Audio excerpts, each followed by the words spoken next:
You ever notice how movies based on books are never really as good as the source material? As a good friend of mine recently said to me, it seems that writers aren't really writing books, but rather they're writing movie scripts. Most of the recent popular movies have been book adaptations. Last year's Where the Crawdads Sing really resonated with audiences, as I mentioned in my first review, to garner a large amount of views. But how exactly do you adapt an argumentative essay into a film? The book How to Blow Up a Pipeline, written by Andreas Malm, lays out an argument against the fossil fuel industry that's, how should I put this, an alternative view. As some one-star Amazon reviewers noted, it doesn't actually tell you how to do it. Well, the film does, and it makes for some awesome cinema. Join me, dear viewer, as I dive deep into this film to see why it's so good. If you're new to the channel, make sure to hit that subscribe button and hit that notification bell so you never miss out on all new reviews I put out weekly here at Off the Cover.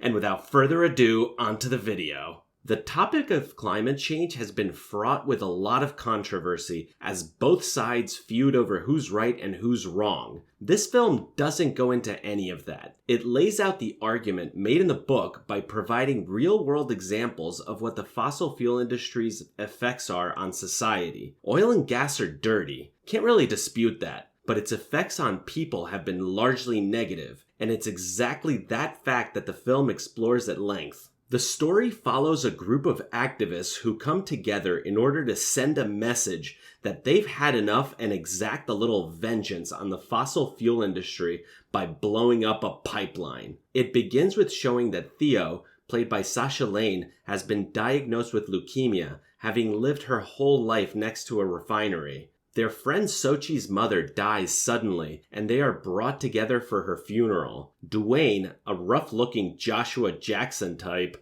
is a devoted father and rancher. He becomes disillusioned by a major corporation coming to seize the land that's been in his family for generations. Rowan and Logan are a couple that engages in vandalism and sabotage, but are caught and must cooperate to bring down other activists. The way the FBI coerces Rowan is quite telling, as they really didn't have her as dead to rights as they thought. They attempt to infiltrate a group through Sean, played by Marcus Scribner, who introduces them to the rest of the group. The cast is rounded out by Michael, played by Forrest Goodluck, who the group discover on social media in his attempts at building a series of explosives. Goodluck's performance as Michael is the real standout of the film. His portrayal of an angry youth looking for an emotional outlet is spectacular. I'll be keeping my eye on this brilliant young actor. The film's narrative follows the group as they carefully build and place the bombs on the pipeline so they can finally be heard. The story interweaves between past and present to show how each character was aggrieved by the fossil fuel industry. Theo's leukemia, Duane's land, and Michael's mistreatment as a Native American are brilliantly showcased. This group of people are hurting, and they view this as their only way to take back control over their lives that they had lost. The most striking aspect of the film is how well it captures the anger these kids feel. Some of it feels justified. Sochi blames climate change for the heat wave that killed her mother and Theo's leukemia. Michael seems to be angry at everything, and who can blame him? Native Americans have drawn the short straw for centuries. Add to this the fossil fuel industry completely taking over North Dakota, where Michael's tribe resides, you have a recipe for insurrection. They're all angry, but truthfully, they don't need a reason to be angry. Everyone is infuriated to some extent by what's been done to the planet, so regardless of whether or not we understand the reasoning behind their fury,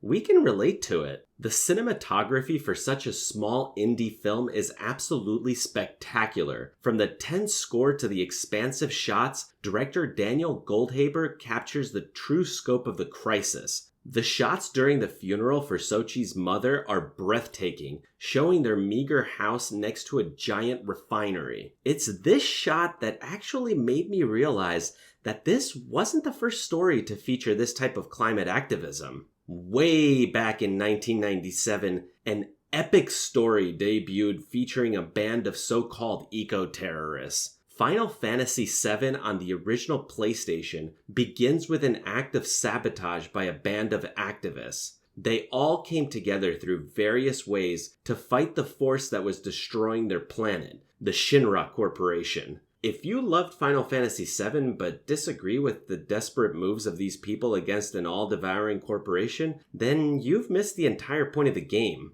Like Final Fantasy VII, How to Blow Up a Pipeline explores what happens when people with little to no control over their lives have had enough and rise up against their oppressors. One of the many reasons movements fail is the lack of conviction and purpose. The deep underlying tenet in the human psyche is pain. Pain is the only thing that elicits a response for change. Stick your finger in the electrical socket, you learn a lesson, and you change your behavior. An example of a failed movement was the Occupy Wall Street movement, which failed primarily because they didn't have the balls to do what was necessary. If they wanted banks to change their behavior, they should have taken a note from a brilliant TV show and gone full Mr. Robot, a show that drives the lesson home that there are no half measures. Even simpler than Mr. Robot, they should have launched a massive DDoS attack on banks' websites and shut them down until they changed their behavior. Had they started losing money, the truest form of pain for a bank, they would have changed their behavior. But the movement fizzled out when people realized they didn't have the conviction necessary to exact change. What's the key lesson here? Protests do not work unless pain is inflicted on the opposing side. And it is a lesson the characters in the film knew full well. How to Blow Up a Pipeline is a rallying cry for activism. On a deeper level, it also serves as a warning to corporations to clean up their act before people become too infuriated and start fighting back using the tactics in this film. The book is an argument for why activism needs to shift to kinetic force. The movie serves as the cinematic representation of that argument. It does so in a beautifully cinematic way, carefully weaving the characters into a larger environment, a larger world. It also captures the tense atmosphere of what it actually means to be an activist who does something about their plight. Overall, How to Blow Up a Pipeline is one of the most brilliant indie films I've seen. The cinematic quality and scope are very professional. The acting, especially out of Forrest Goodluck and Jake Weary, is spectacular in how raw it is. These two actors have a bright future, and I'll be keeping my eye out for them. The bifurcation between huge blockbusters and independent films in American cinema during the last 15 years means that a lot of films ultimately fly under the radar. This is a shame because films such as these are truly worth a watch. If your local independent movie theater is playing this movie, definitely get out to see it. If you like this video, hit that like button and subscribe for more great content.